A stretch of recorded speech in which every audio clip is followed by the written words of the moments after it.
important, amen, dans le principe de restauration, de comprendre que quand Dieu restaure, répare une vie, quand Dieu ramène une vie dans son plan originel, le Seigneur peut voir cette personne devenir la personne que lui, Dieu veut. C'est ça le principe de la restauration. C'est d'être ce que Dieu veut à l'état précis de ta vie. Ne sois pas en retard dans ce que Dieu veut à l'état précis de ta vie. Sois au niveau que Dieu veut, sois euh, dans la dimension que Dieu veut à l'étape de ta vie. Et pour cela, le Seigneur veut ta participation, ta collaboration.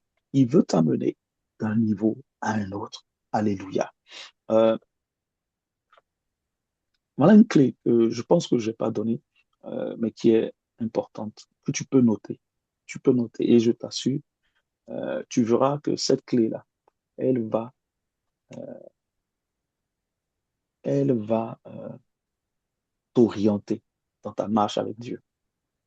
Quand le Saint-Esprit restaure quelqu'un, il suit un ordre précis.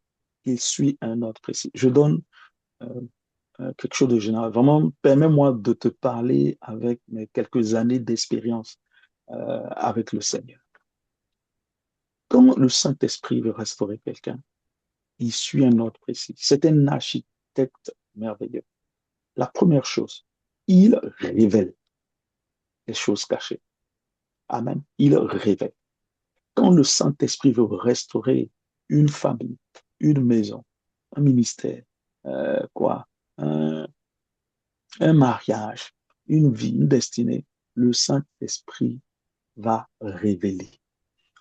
Euh, la révélation, c'est nous amener à prendre conscience que quelque chose ne va pas. Amen. Donc, le Saint-Esprit va révéler que quelque chose ne va pas. Alléluia. C'est pour ça qu'un enfant de Dieu doit être attentif à son humeur, attentif à son état d'esprit, attentif à tout ce qui se passe autour de lui.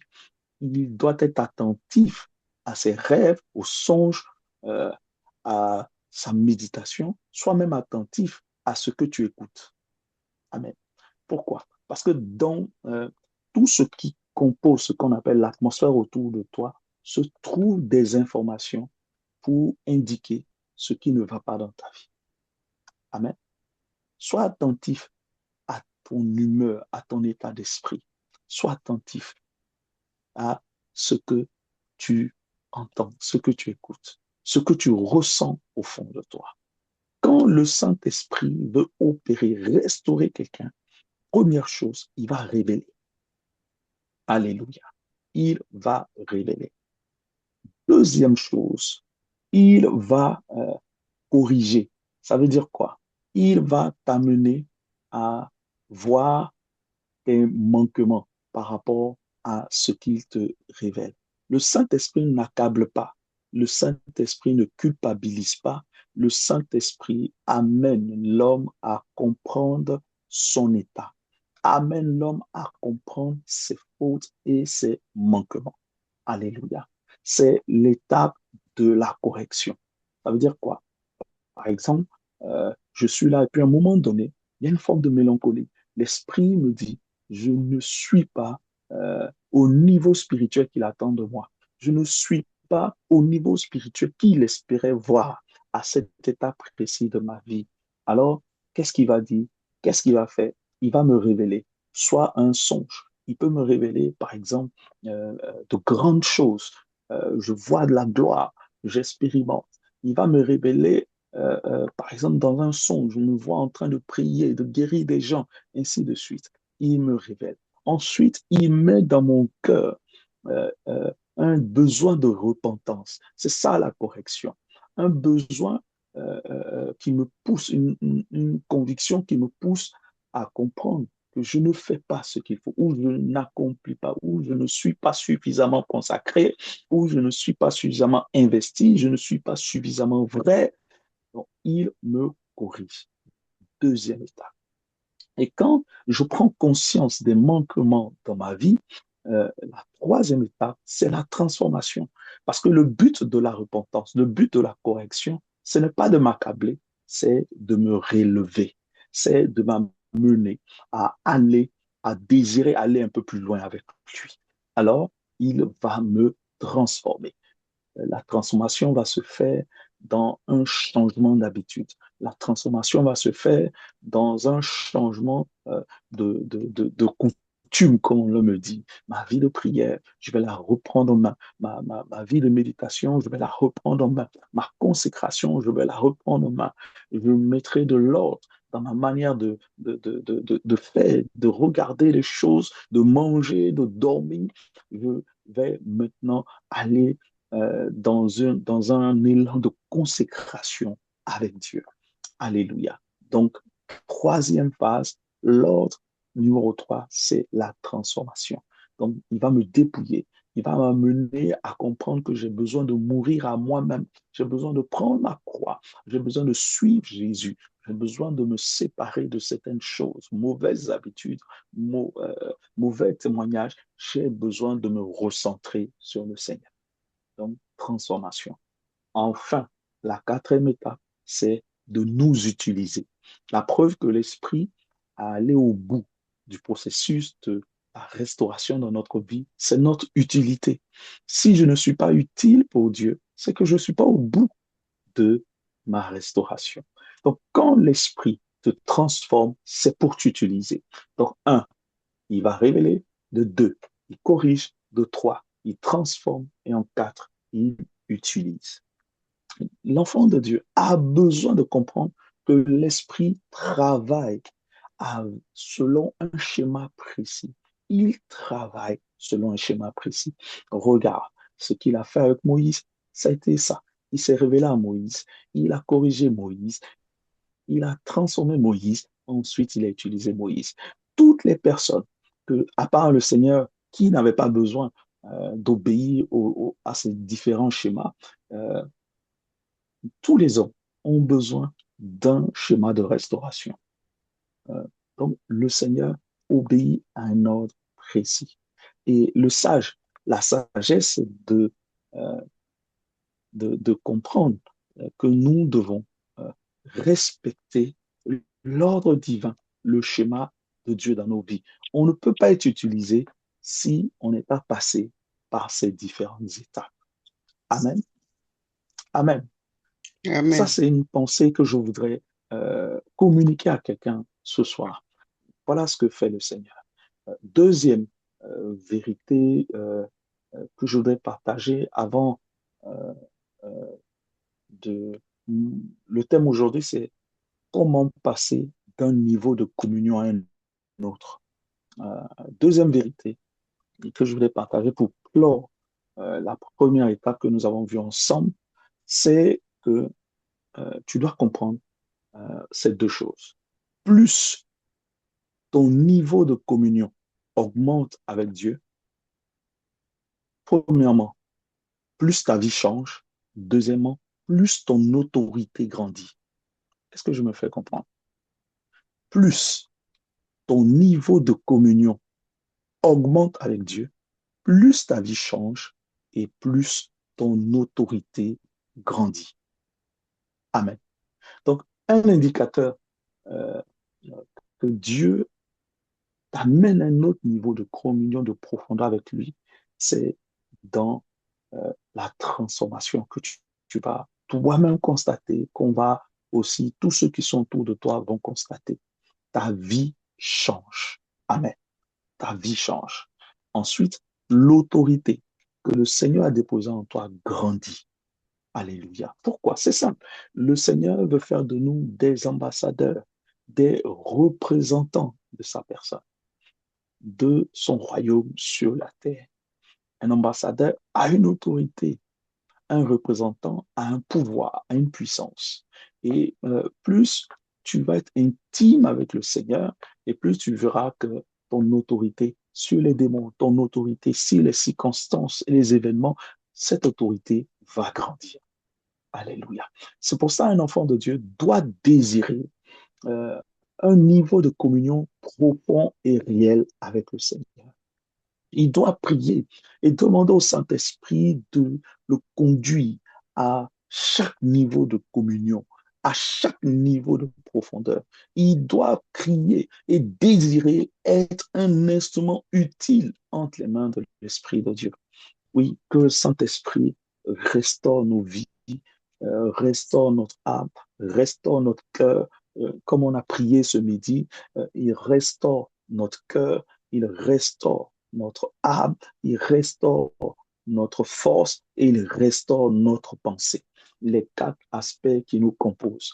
Parce que Jésus a dit, euh, enseignant en Deutéronome chapitre 6 et ensuite dans la parole de Dieu, on a relu en Luc chapitre 10, verset 27, il a dit, le commandement le plus grand, c'est tu aimeras le Seigneur, ton Dieu, de tout ton cœur, de toute ton âme, de toute ta force et de toute ta pensée. Donc on voit que ces quatre aspects influencent la vie d'un homme. Et si tu intercèdes même toi-même pour ta restauration, prie pour ces quatre aspects, ton cœur, ton âme, euh, ta force et ta pensée, que ces quatre aspects soient consacrés au Seigneur. Amen. Donc, la restauration euh, par euh, la communion avec le Seigneur, c'est le résultat d'un processus, d'une progression avec le Saint-Esprit.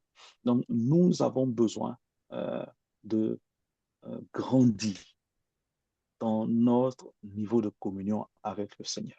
Je veux euh, que quelqu'un lise. Euh, oui, vas-y, pose la question. Vas-y. En fait, je voulais te demander, quand on est à un certain niveau de communion avec Dieu et que Mhm. euh, il nous, entre guillemets, il nous demande des choses pour passer à un autre niveau de communion, comment on fait, par exemple, si on a l'impression que ce que Dieu nous demande, c'est trop, enfin, que la manière dont il nous demande de nous sanctifier ou bien la manière dont il nous demande de nous consacrer, on a l'impression que c'est un peu trop. Comment on fait, par exemple? Bon, tu as anticipé ce que je veux partager, un peu passer d'un niveau de communion à un autre. Mais déjà, on revient à quelque chose qui est fondamental. Qui est Dieu pour toi? Est-ce que Dieu peut te vouloir du mal? Non, non, pas du tout. Jamais. Donc, Jamais. ce qu'il va te demander n'est jamais trop. Et s'il te demande, il va toujours te donner toutes les ressources pour pouvoir accomplir ce qu'il t'a demandé.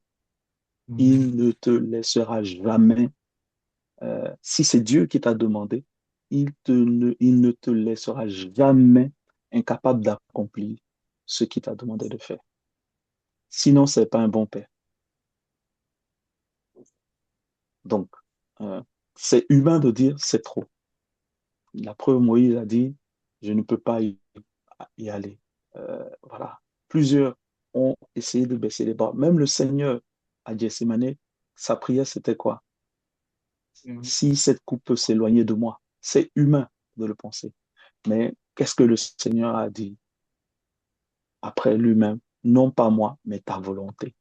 Amen. Pourquoi? Parce qu'on a lu ce mardi, un ange est venu le fortifier.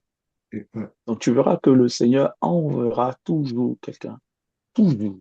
Quand il va te demander quelque chose, il va disposer ses ressources en ta faveur pour te donner la force d'accomplir ce qu'il t'a demandé. Amen. Mais j'en parlerai un peu euh, sur comment aller d'un niveau de communion à un autre. C'est ce que je veux partager ce soir. J'ai répondu en partie à ta question, j'espère. Oui, oui. Alors, voilà. Donc, Galates chapitre 5, verset 25. Galates chapitre 5, verset 25. Si on peut lire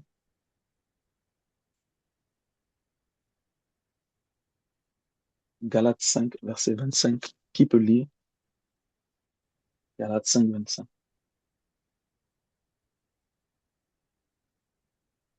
Je lis la parole de Dieu. Amen. Galates chapitre 5, verset 25. Si nous vivons par l'Esprit, marchons aussi selon l'Esprit. Amen. Amen. Ça, euh, c'est notre devoir de maison. Tous ceux qui sont connectés aujourd'hui, prends et note Galates 5, 25 et va interroger le Saint-Esprit. Qu'est-ce qu'il veut dire par là? Qu'est-ce qu'il veut dire? Parce que ce test, cette pensée de l'esprit-là nous amène à comprendre qu'il y a, avec l'esprit, il y a vivre par l'esprit, mais il y a aussi marcher selon l'esprit. Donc, Galates 5, 25 nous dit que c'est deux choses différentes. Vivre par l'esprit et marcher selon l'esprit sont deux choses différentes. Donc, on peut vivre par l'esprit, mais ne pas marcher selon l'esprit. Donc, c'est quoi vivre par l'esprit? C'est quoi marcher selon l'esprit? Jeudi prochain, on va parler de cela. Donc, note Galates 5, verset 25. Il faut méditer dessus. Amen. C'est bon? On a tous noté Galates 5, 25. C'est quoi?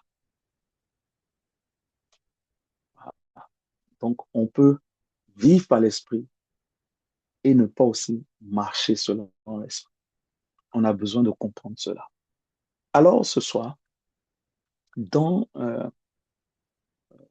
le principe de la restauration par la prière, on parle des différents niveaux de communion et ce soir, on a expliqué les différents niveaux de communion dans la parole de Dieu. Donc, ce soir, de façon pratique, je veux commencer à aborder comment passer d'un niveau à un autre. Quelles sont les erreurs à éviter? Qu'est-ce qu'on peut mettre en place de façon pratique dans nos vies? Amen. Euh, Première chose, première vérité, postulat, première clé que beaucoup de chrétiens doivent comprendre. Ça va te choquer.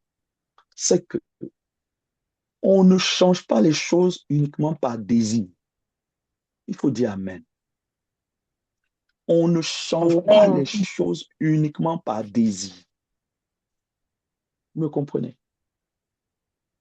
C'est pas parce que je veux changer que je vais changer. Non. Mais on change les choses par des décisions,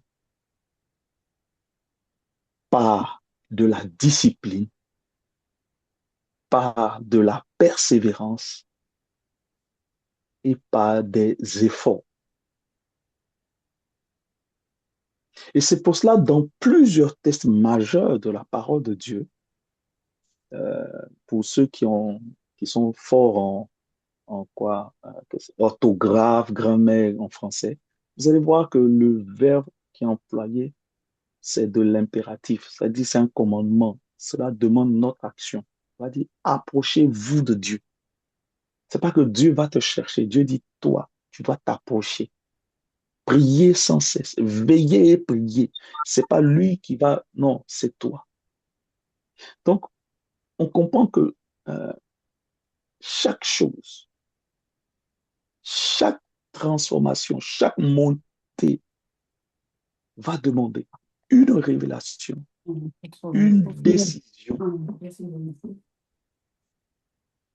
et une discipline. On ne change pas les choses par simple désir. C'est bon? Est-ce que cette vérité, un chrétien peut le comprendre? Amen. C'est pas parce qu'on t'a prêché que ça t'a plu que les choses vont changer. Vous me comprenez? On ne change, je répète, pour qu'on sorte de cette immaturité spirituelle qui caractérise beaucoup d'églises évangéliques et beaucoup de chrétiens évangéliques, Dieu n'opère pas de façon émotionnelle. Le Seigneur, c'est un architecte. Quand il a fait le premier jour, on dit à la fin, il a trouvé que c'est bon.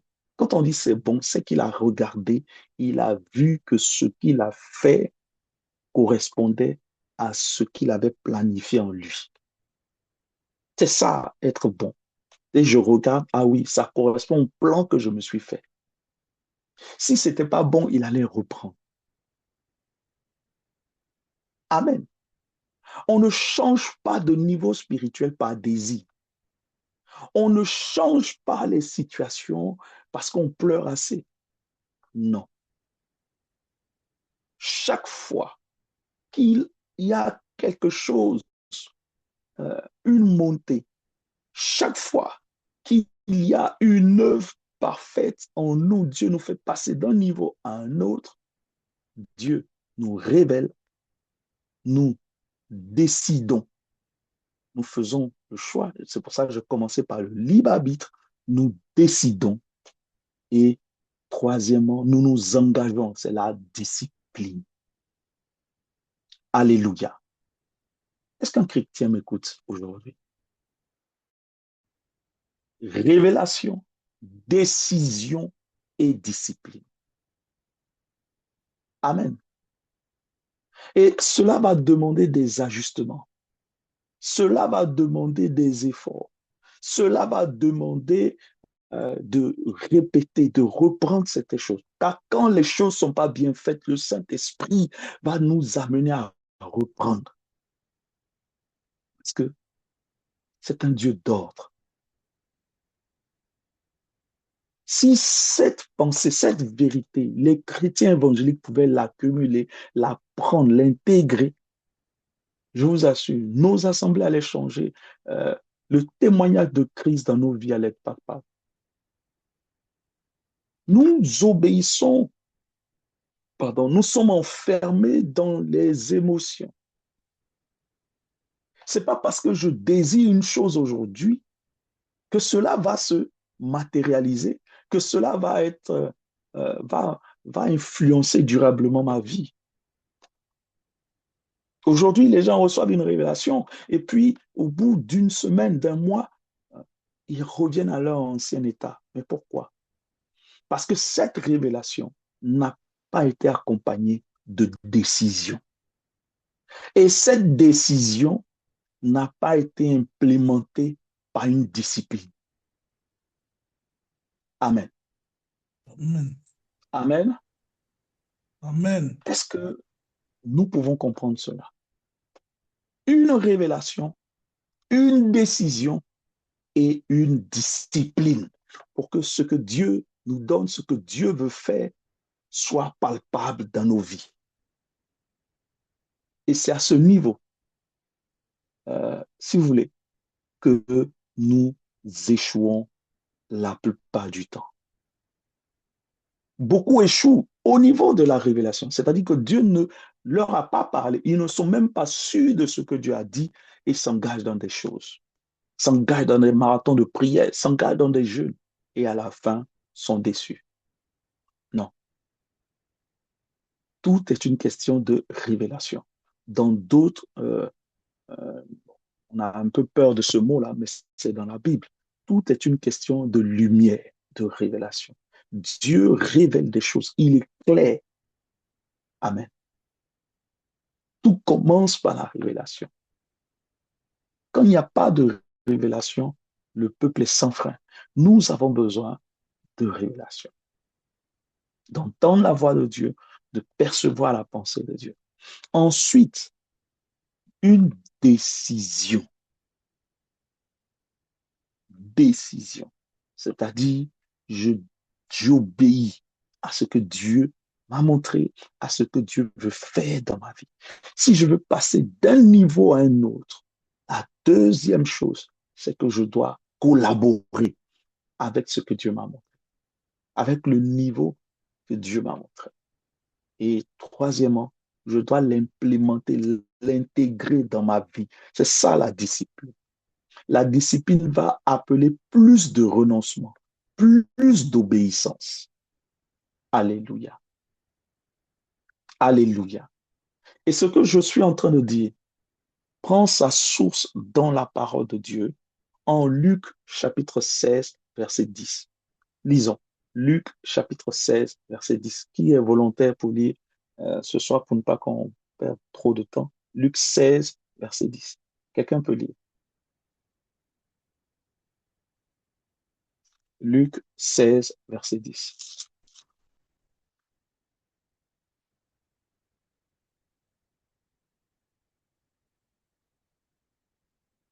OK, j'ai trouvé.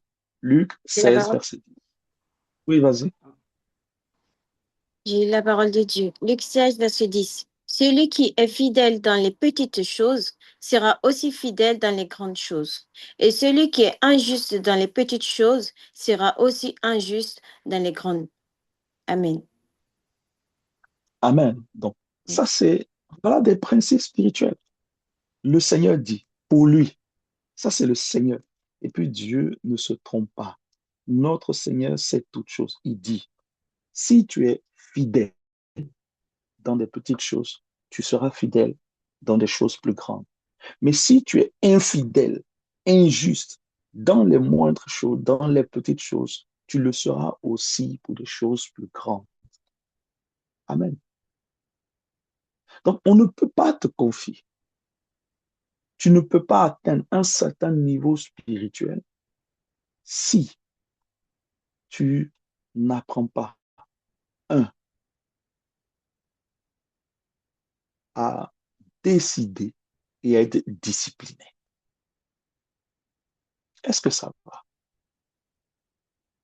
Amen. Vous voyez, même le principe des hôtels. Vous, vous vous levez, on organise des programmes, on vous dit, venez faire des offrandes pour bâtir un hôtel. C'est là que vous vous précipitez. Bra, bra, bra. Et ça, c'est un bruit africain. Vous vous précipitez ou pour aller bâtir des offrandes. On prend votre argent, rien ne se passe. On ne bâtit pas un hôtel avec quelque chose de ponctuel. Est-ce que je m'entends? Je me fais comprendre ce soir. Vous voyez, les mystiques, les satanistes, tout ce que nous voyons, nous savons qu'ils font des choses. Nous, même sur notre lieu de travail, les chrétiens ne font plus peur. Les chrétiens n'imposent pas de crainte. Pourquoi? Parce qu'ils sont vides. Écoutez-moi, tu vas au travail, tu ne sais pas, on t'a déjà pesé. On t'a pesé et on t'a trouvé léger. Alléluia. Pourquoi? Parce que tu n'as aucune profondeur. Tu n'as aucun poids. Amen. Mais la profondeur, l'autel se bâtit avec euh, une présence permanente. Alléluia. Alléluia. Est-ce que tu sais que les gens n'ont pas besoin que tu déclames ton identité pour savoir que tu es enfant de Dieu? Amen. Tu n'as même pas besoin de dire que tu es enfant de Dieu. Mais la profondeur, la charge, le manteau spirituel qui est sur toi, le rayonnement, la lumière, la vie sur toi, va influencer tous ceux qui sont autour. Mais pourquoi? Parce que celui qui passe du temps dans la présence de Dieu, dans le monde naturel, ne force pas les choses. Amen. On ne force pas les choses dans le monde naturel. Donc, la discipline. Il faut dire un Amen avec moi. La discipline. La discipline.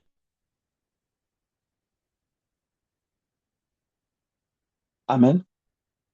Ça va? Donc, Amen. révélation, décision et discipline. Donc, quand je reviens au principe de l'autel, c'est pas par une offrande qu'on bâtit un hôtel. On bâtit un hôtel par une activité permanente de la présence de Dieu.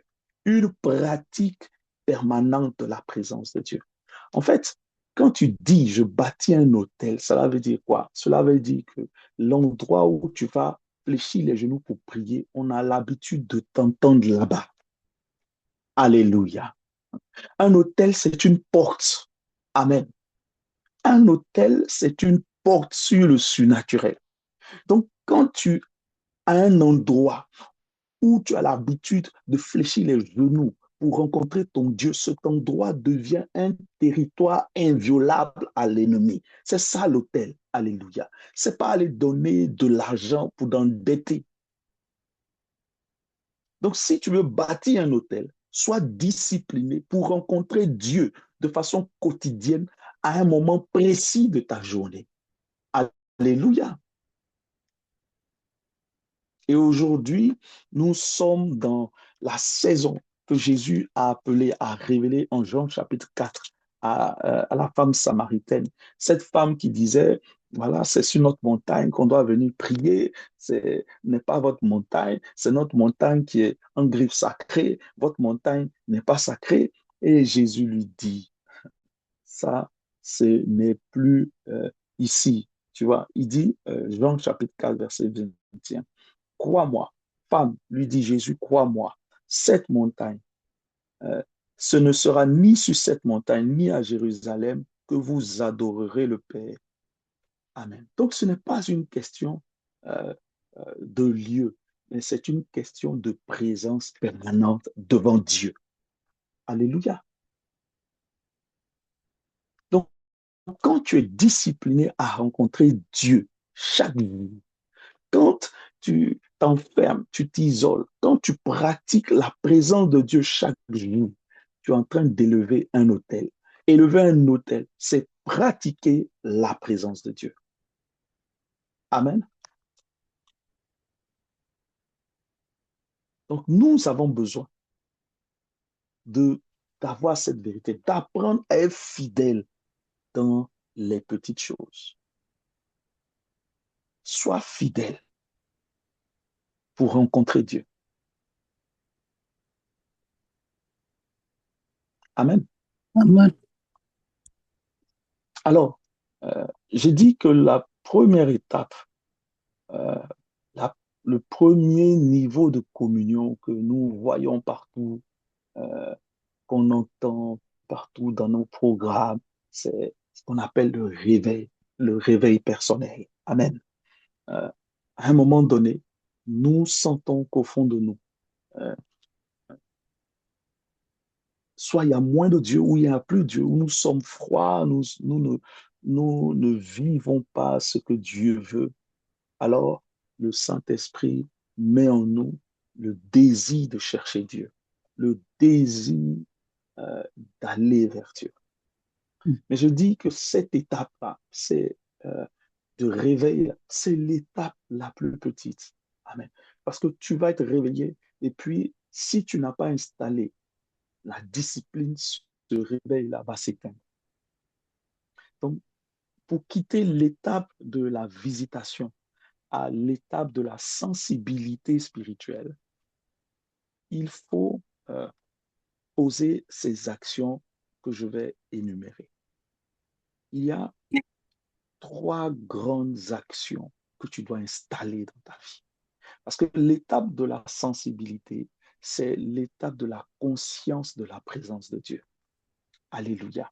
C'est l'étape Mhm. où nous savons, nous comprenons, nous sommes structurés avec Dieu, nous sommes conscients de la présence de Dieu. On n'a pas besoin de me dire de prier et je prie. On n'a pas besoin euh, de mettre la musique pour que je me connecte à Dieu. Non, je suis connecté à Dieu parce que je sais que Dieu est présent. Quelqu'un qui est sensible à la présence de Dieu, a la capacité de comprendre ce que Dieu dit, de discerner ce qui se passe autour de lui. Mais quelqu'un qui recherche le réveil, pendant un moment, il y a un feu, et puis après, ce feu s'éteint. Et vous voyez, vous n'avez pas remarqué que c'est les églises dites réveillées, c'est dans les églises dites réveillées qu'il y a le plus de cafouillage. Le péché, les caractères ne sont pas transformés. On est réveillé, on prophétise, mais on ment. On est dans la médisance, on est dans l'impudicité. Vous n'avez pas remarqué que c'est dans les églises dites réveillées qu'il y a ces choses, les divisions, les jalousies, toutes les choses inimaginables là, qui sont répugnantes. C'est dans les églises réveillées on trouve. Pourquoi? Parce qu'il n'y a pas la sensibilité aux choses de l'esprit. Il n'y a pas la conscience continue de Dieu. Si je suis conscient de la présence de Dieu, je n'ai pas besoin euh, de croire que l'Église est le seul endroit où je peux rencontrer Dieu. Dieu est présent partout, même dans mon lieu secret, il est présent. Donc,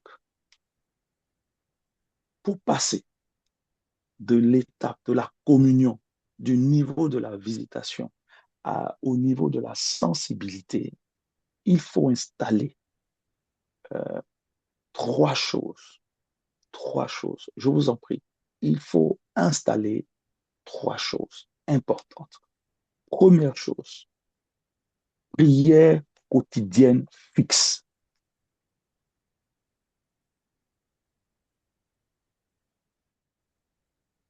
Amen. Amen. Je suis en train de dire, tu vas dire, ah non, mais ça c'est évident. Oui, notre Dieu est simple. Ne compliquons pas les choses. Il faut installer une vie de prière quotidienne fixe. Amen. Amen. Même si ce n'est pas une question de stock de prière, d'heures de prière.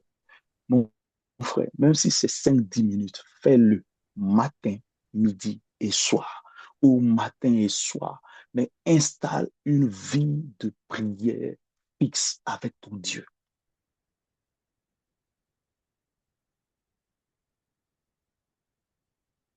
Amen.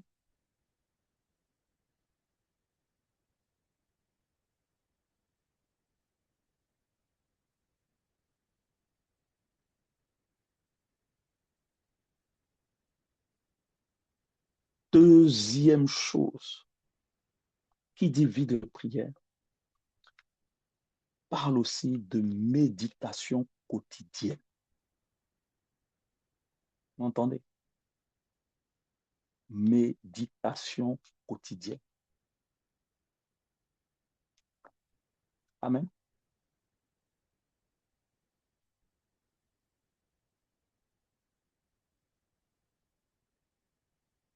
En fait, chaque jour, lis une portion des Écritures. Lis une portion des Écritures. Chaque jour, il faut que tes yeux s'ouvrent sur la parole de Dieu.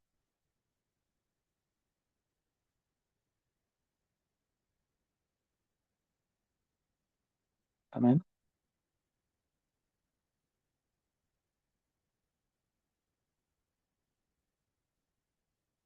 Donc, prière quotidienne. Chaque jour, je dis, tu dois être capable de prier. Chaque jour. Ça va? Il faut écrire Amen et dire, je m'engage à le faire. Engage-toi à le faire.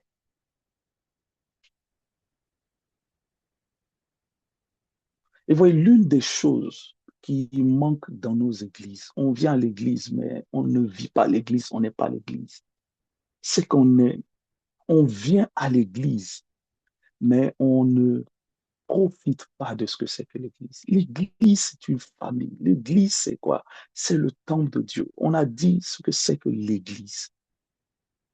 Donc, si j'ai du mal à le faire, je peux le faire avec un frère. On peut s'appeler avec une sœur, se retrouver et on prie. C'est ça l'église.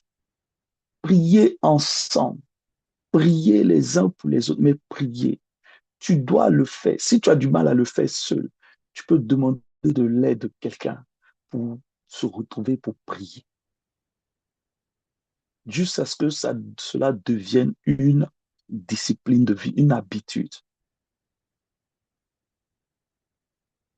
Si tu n'installes pas ce que je suis en train de te dire, tu seras toujours ce type de chrétien qui va courir derrière le réveil spirituel. Amen. Qui va subir et non comprendre.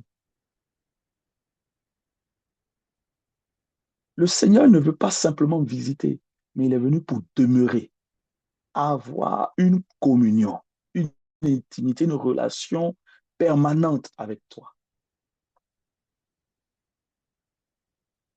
Le plus grand drame des chrétiens de l'Église, c'est que l'Esprit de Dieu en nous est éteint, il est attristé. Il est attristé, il est éteint même. parce qu'on n'a pas installé une discipline de prière quotidienne avec Dieu. Tu dois t'engager à prier chaque jour. Tu dois définir tes heures. Amen. Et tu dois pouvoir prier.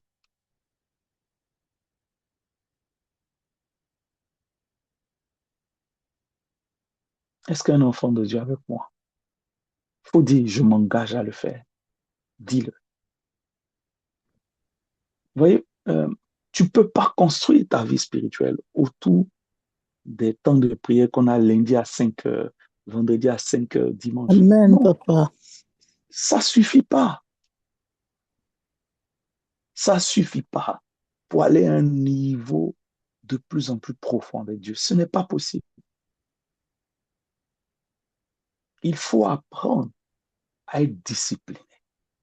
Et quand on dit discipliné, ça veut dire tu as ton planning de la journée, tu dis, voilà, je consacre tel créneau pour Dieu.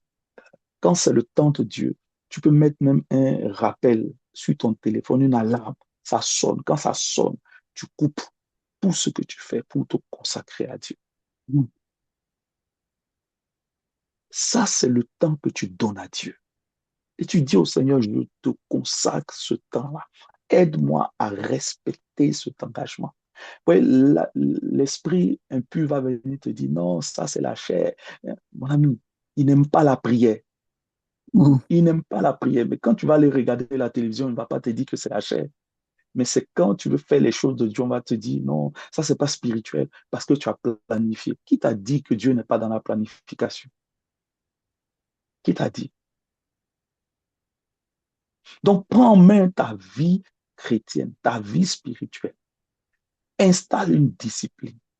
Amen. Tu peux commencer Amen. aujourd'hui. Alléluia. Voilà, tu peux commencer aujourd'hui. On prie lundi à 5 heures, donc c'est bon. Mardi à 6 heures, je peux me lever. Ou à 5 heures, si ça m'arrange, je peux me lever. 15 minutes, 30 minutes, 1 heure, 2 heures. Voilà, ça, c'est ce que je peux faire.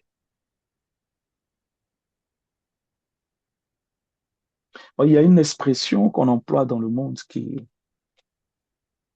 correspond à ce que je vais dire. On dit souvent, l'appétit vient en mangeant, n'est-ce pas? C'est pas Oui, ça? oui. C'est ce qu'on dit. Ça, c'est dans le monde. Mais je te dis que quand tu vas commencer à prier de façon quotidienne, fixe, à heure fixe, tu verras que tu vas t'habituer, t'accoutumer à cela. Cela va devenir comme une coutume pour toi, une bonne coutume. Il y a des coutumes mauvaises, mais il y a de bonnes coutumes. Amen. Amen. Il faut prier de façon quotidienne, à heure fixe. Il faut prier. Amen.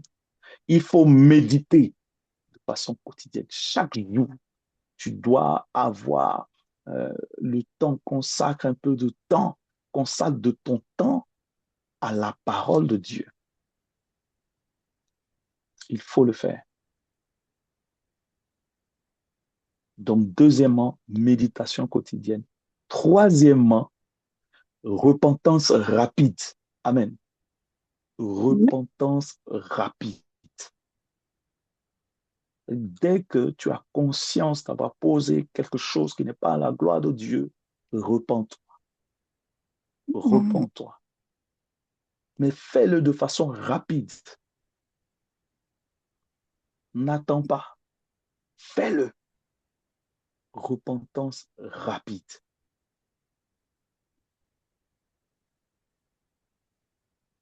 Amen. Amen.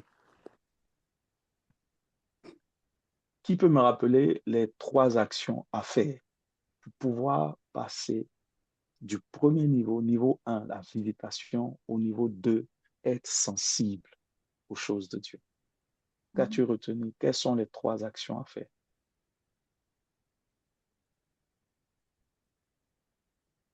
Je viens de dire. Vous n'allez pas me dire que vous n'avez pas retenu. La prière quotidienne. Il faut avoir une vie de prière fixe, une Oui. méditation quotidienne et une réponse rapide. Amen. Rapide. Je précise repentance rapide. Amen. Amen. Amen. Repentance quoi? Rapide. Rapide. Ne tarde pas, mais très vite. Dès que tu as conscience que quelque chose n'est pas traité, il faut couper. Il faut te débarrasser de cela. Voilà. Il faut te débarrasser de cela. Vous voyez, il y a, je vais m'arrêter là. Ensuite, on en parlera la semaine prochaine pour passer du niveau de la sensibilité à, au niveau de la direction ou de l'enseignement, pardon. Je dirais ce qu'il faut faire. Mais il y a 5 erreurs majeures qui bloquent la Mm. progression d'un enfant de Dieu. La première erreur, c'est le manque de constance. C'est pour ça que je dis il faut prier de façon quotidienne, fixe, à heure fixe. Amen. C'est que si tu dis c'est 6 heures, c'est 6 heures. Amen.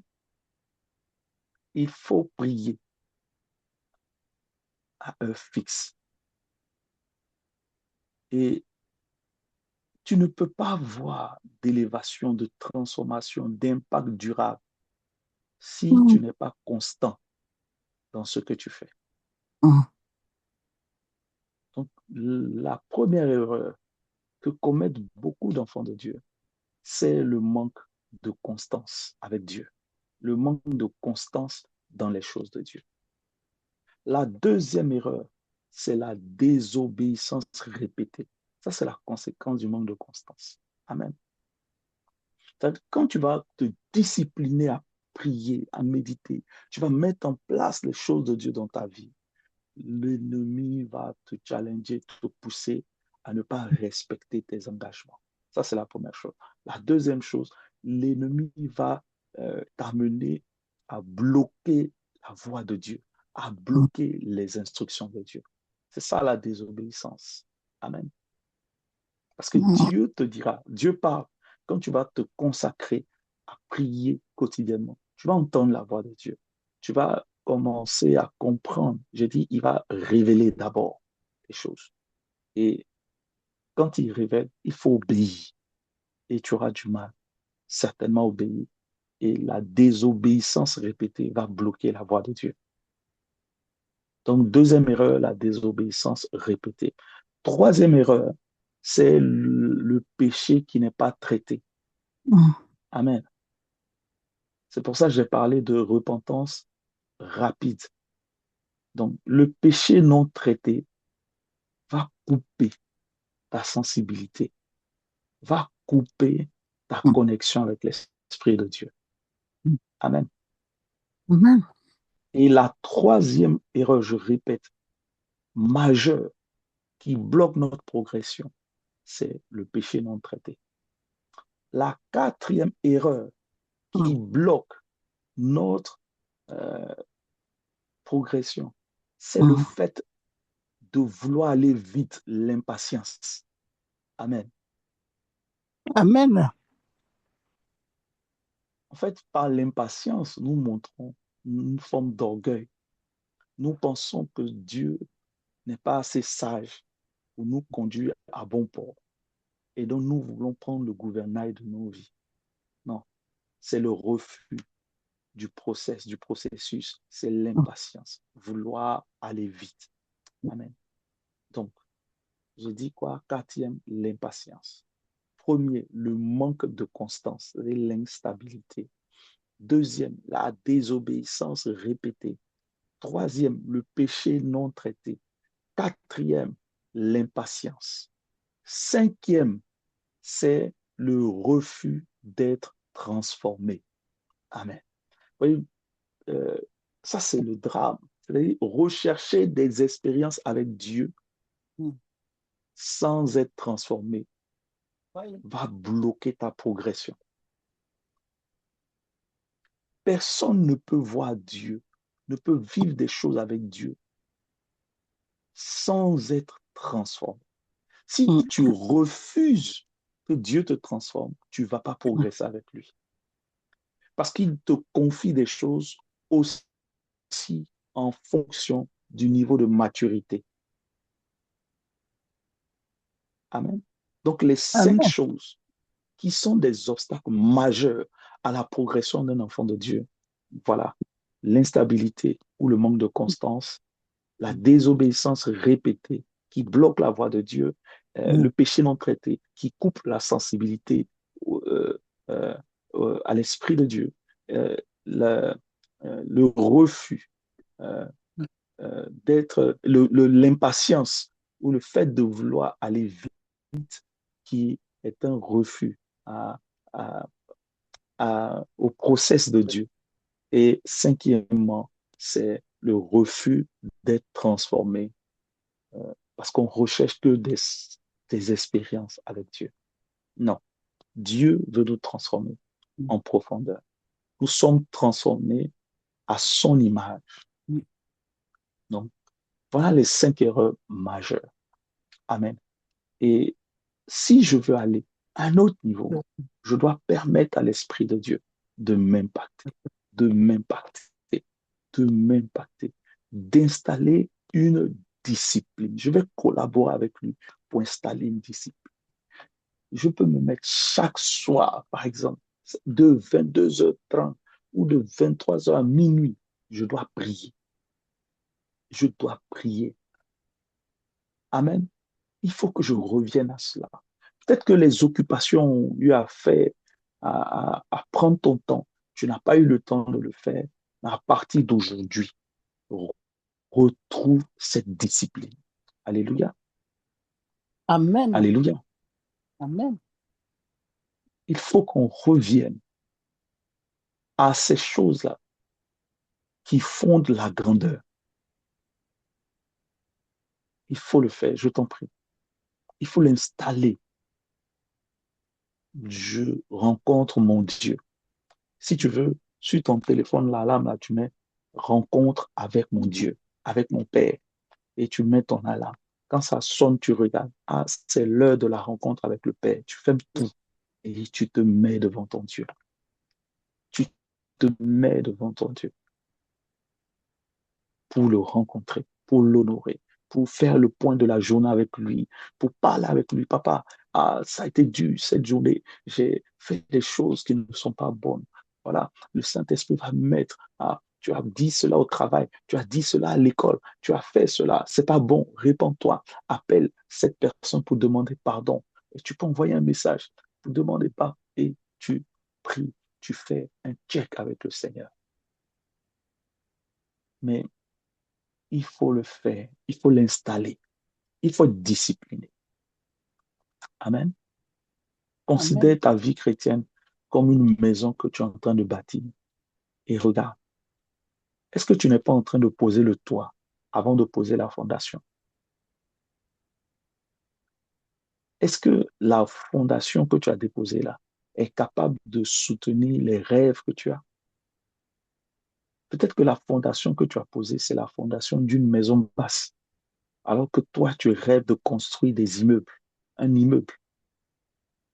L'immeuble va s'écrouler. Alors, ce soir, élève la voix et installe en toi une discipline. Amen. Oh, Amen. Hein? Que le Seigneur nous fortifie. Moi, je voudrais qu'on prie. Prends encore un engagement. Dis au Saint-Esprit, je veux, je veux aller avec toi. Je veux installer, Discipline. de faire des choses avec toi. Je veux pouvoir prier. Oh Seigneur, je te veux ce soir. Prions le Seigneur. Oh Dieu, papa, Prions le Seigneur. Seigneur, Maso Brandebra. discipline. Oui, Je te remercie de la discipline dans je Le veux. Père de gloire, le Oh Merci. Dieu, trois fois Saint, Dieu en ton Père, Père. je te prie. Je te dis merci ce soir. Merci parce que Merci, Seigneur, mon Dieu, mon toi papa, qui es Seigneur, tu as fait que Seigneur, tu nous as édifiés dans nos vies de prière, Seigneur.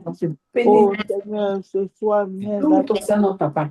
Oh Oh Seigneur, Papa, Seigneur, mets du bien Seigneur, Seigneur, je suis en moi, papa. Oh Oh, Dieu, de trois pouvoir fois Saint, fixer, Dieu Seigneur, je suis incomparable. avec toi. Oh mon Parce que âme, c'est toi qui sais à chaque personne de faire le mon pouvoir âme du te Seigneur. glorifie, Alors oui, mon Dieu, Seigneur. mon papa. Oh mon Dieu, Bien, mon Seigneur, Père, je ce suis soir, installé de le pouvoir de faire, Seigneur, je suis en moi. dans nos vies, Éternel que Dieu de nous gloire, puissions parler de toi, rien que de toi. oh éternel Dieu de gloire, viens te Oh Dieu, manifester, trois Seigneur. fois Saint, viens nous délivrer de Viens, toutes papa, mauvaises choses.